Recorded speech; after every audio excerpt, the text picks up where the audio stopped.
Bonjour, je m'appelle donc Alexandre Verstraeten, propriétaire du restaurant Le Rendez-vous des Chasseurs, donc depuis presque 4 ans maintenant. C'est une activité donc qui tourne plutôt bien pour nous. On y travaille une cuisine traditionnelle, clientèle fidèle. Donc c'est vraiment un endroit et un cadre super intéressant pour nous. On essaye de travailler 80% de notre carte avec des producteurs locaux. C'est toujours difficile d'aller dire qu'on travaille 100% de notre carte, puisqu'en fait c'est une question d'organisation qui est très difficile. Mais c'est vraiment une démarche que nous on tient à respecter, vraiment travailler avec les gens du coin, parce que c'est vrai qu'on dit toujours que sans les producteurs, le petit restaurateur ne serait rien, et c'est vrai. Donc il faut le dire, c'est important. En plus de ça, donc, on a développé un service traiteur, donc peut-être 1 an après qu'on ait commencé ici, donc ça fera maintenant quasiment 3 ans, qui fonctionne vraiment très très bien pour nous. Ça permet d'avoir un côté relationnel et publicitaire beaucoup plus important qu'ici l'activité du restaurant, parce que quand on se déplace en traiteur, séminaire d'entreprise ou activité de mariage professionnel ou personnel, forcément on touche une population de 100 à 150 personnes, donc la répercussion pub est vraiment très intéressante pour nous. Et c'est ce qui fait qu'aujourd'hui on travaille vraiment très bien. On a une activité qui est vraiment basée soir et week-end, puisque dans l'esprit des gens c'est un restaurant où on vient le soir, le week-end, en famille ou entre amis. Donc préparation, aujourd'hui on va aller sur un suprême de pintade qu'on va travailler donc en gigolette. Donc le nom du produit c'est gigolette de pintade rôti Vallée d'Auge. Donc pour ça on utilise une cuisse de pintade de producteurs locaux. On va flamber ça dans un cognac et puis ensuite réduire dans un cidre d'un producteur local aussi de Vulquier. Donc pour ça en fait la préparation est relativement simple. On va donc sur sa cuisse de pintade qui est prête comme ça, on va lever donc avec un petit couteau d'office ce qu'on appelle nous en fait c'est le petit cartilage avant, c'est la petite partie qui vient là, le haut de l'omoplate en fait. On casse au niveau de la jointure, donc c'est un geste qui est assez simple en fait que tout le monde peut réaliser. Voilà. Donc le petit cartilage il est là. L'avant-bras de la cuisse. Donc tout simple, je vous montre bien. Il suffit de passer sa lame de couteau tout autour de l'os comme ça. Voilà. On dégage bien la partie de l'os.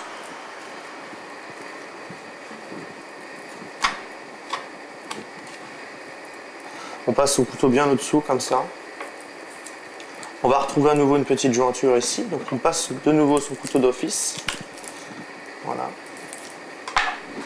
Voilà, et donc là on a un produit qui se termine comme ça.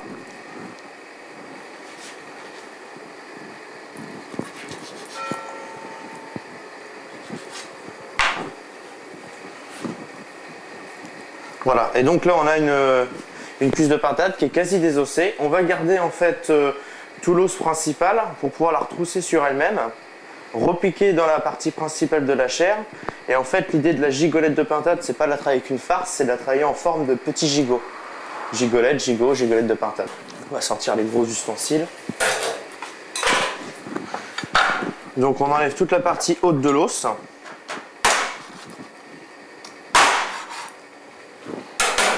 Voilà. On la retrousse un petit peu sur elle-même comme ça. On vient piquer donc sa pointe de couteau dans la chair principale. On replie, donc dans le petit trou ici, on repasse l'os principal. Voilà. Et là, on obtient la forme du petit gigot, comme je vous disais tout à l'heure. Voilà. On va coller à la cuisson. Et donc la présentation sera comme ça rôti.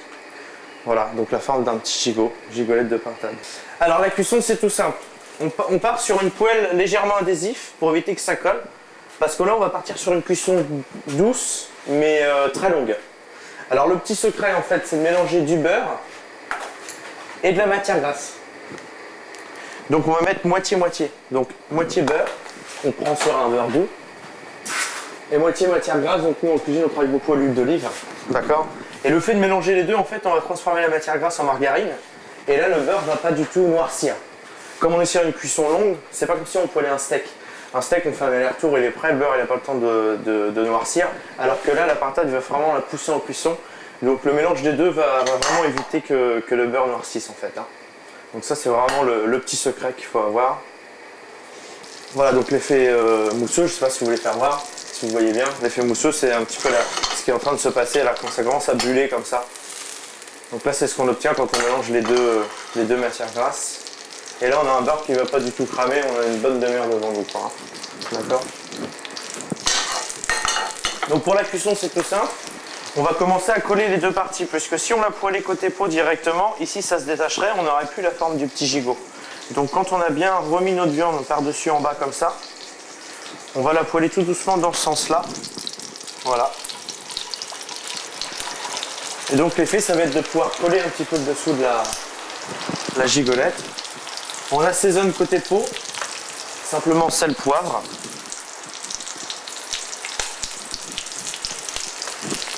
Donc c'est une cuisson qu'on surveille hein, quand même. Hein.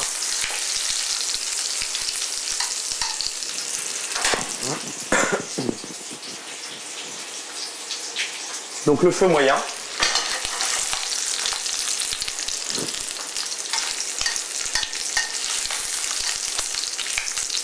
Voilà, si la cuisson elle est trop forte, en fait, on va déchirer tout le travail qu'on a fait avant, donc c'est pas intéressant, et on va brutaliser la viande, quoi.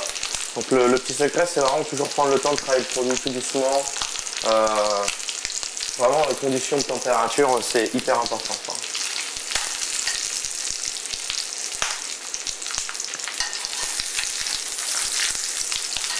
Donc si on fait de la cuisine pour 6 ou 8, on peut très bien préparer 6 ou 8 pintades d'un coup. Hein. Par contre là il faut vraiment être attentif sur la préparation, puisqu'il va falloir les retourner une, ça va, ça se fait facilement. Quand on va sur 6 ou 8, on peut les faire tous en même temps, mais il faut vraiment surveiller la température. Hein. Donc là en fait on peut voir que la partie chair en dessous, bah, c'est un petit peu collé avec l'autre. Donc on va la faire colorer de toutes les faces. On assaisonne à chaque fois qu'on tourne. Donc sel, poivre.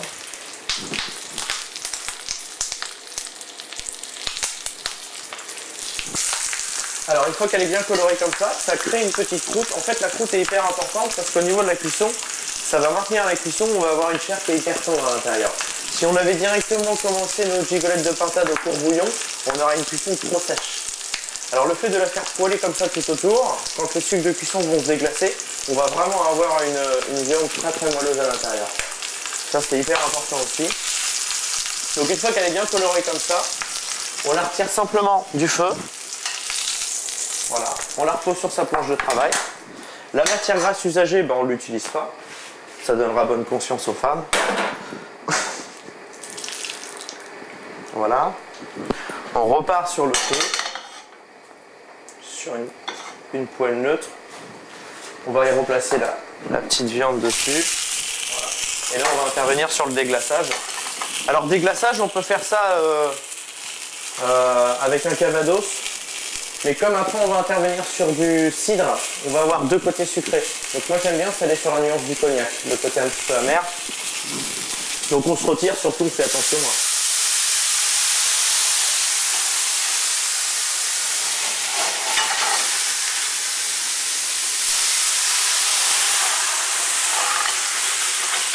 Voilà, donc juste un petit flambage comme ça. On décolle les tubes de cuisson de la casserole.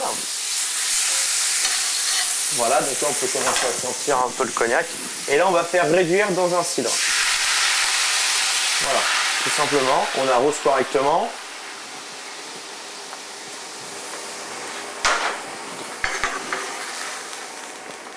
On va laisser le feu moyen, comme ceci, recouvrir. Et on va laisser cuire à peu près 6-7 minutes, le temps que l'alcool réduise de moitié. Et on servira de la base pour faire notre sauce. Donc 10 petites minutes, à peine 10 minutes après, donc on peut voir que le cidre il a réduit de moitié. La pintade est cuite un petit peu, donc finalement elle est étouffée, donc comme ça on garde une cuisson vraiment tendre. On va pouvoir donc à nouveau la retirer du feu et on va préparer dans la même casserole donc la partie garniture sauce. Donc pour ça en fait on a ramené des pleurotes ce matin. Donc ils ont été rincés un petit peu sous l'eau. On va simplement les émincer grossièrement, parce qu'un champignon ça réduit toujours un petit peu, sous la lame du couteau comme ça.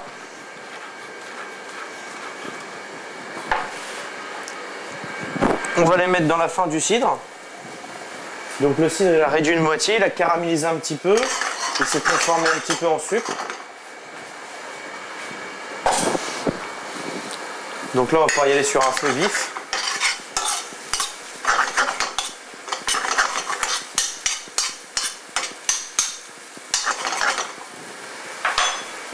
On va assaisonner, donc là j'ai fait une petite préparation. On peut voir, c'est moitié muscade, moitié cannelle. Donc la cannelle va apporter un petit peu le côté euphorique du plat, puis la muscade va apporter un petit peu le côté, ça va relever un petit peu notre plat, ça va être assez intéressant. Cannelle, muscade, cidre, cognac, tout ça c'est les produits qui vont bien ensemble, quoi.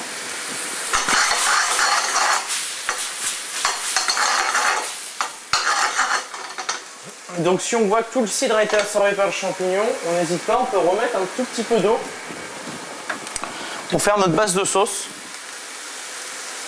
Voilà, on rallonge tout doucement à l'eau. Donc pareil, même système que le cidre tout à l'heure, on va décoller les sucres de cuisson.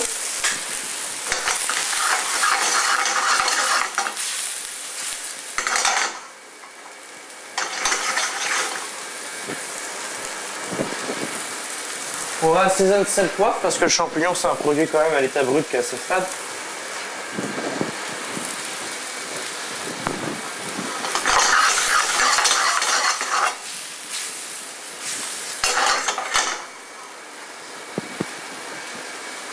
Dès que le champignon a bien sué, on va recouvrir d'une crème. Crème épaisse, crème fleurette, hein, c'est vraiment au goût des gens. Crème liquide c'est bien, comme ça on va vraiment avoir une sauce fluide. Si là on mettait une crème épaisse, on aurait une sauce qui serait vraiment très épaisse.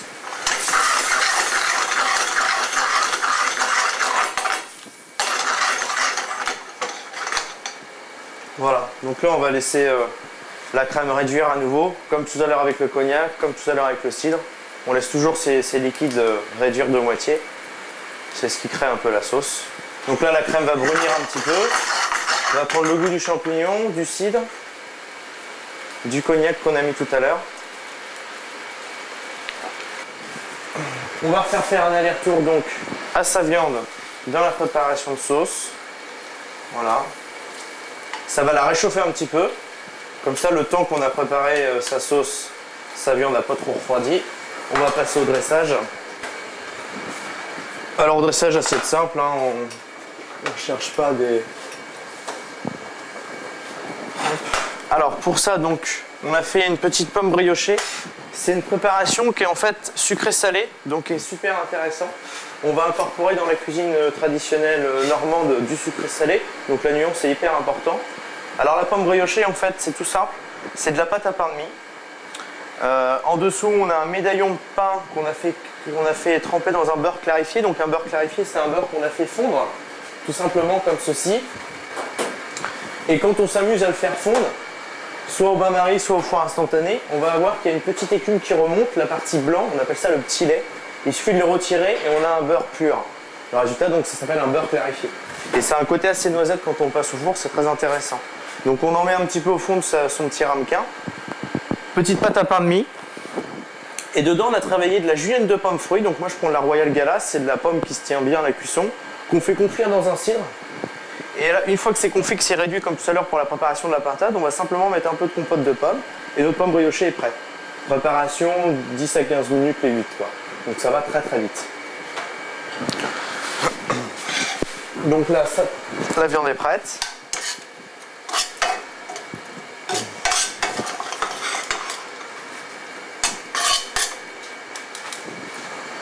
Donc pour le dressage,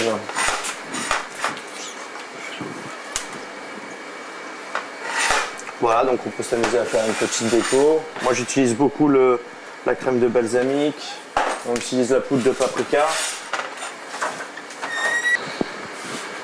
Voilà, donc on va mettre ici. Maintenant on va passer au dressage de la viande. Alors ce qui est intéressant, c'est qu'il n'y a pas besoin d'avoir plusieurs garnitures, puisque comme je vous disais tout à l'heure, la petite pleurote comme ça va vraiment faire office de garniture. Il va y avoir le côté croquant parce qu'on n'est pas sur une pleine cuisson. Voilà. On vient recouvrir comme ça.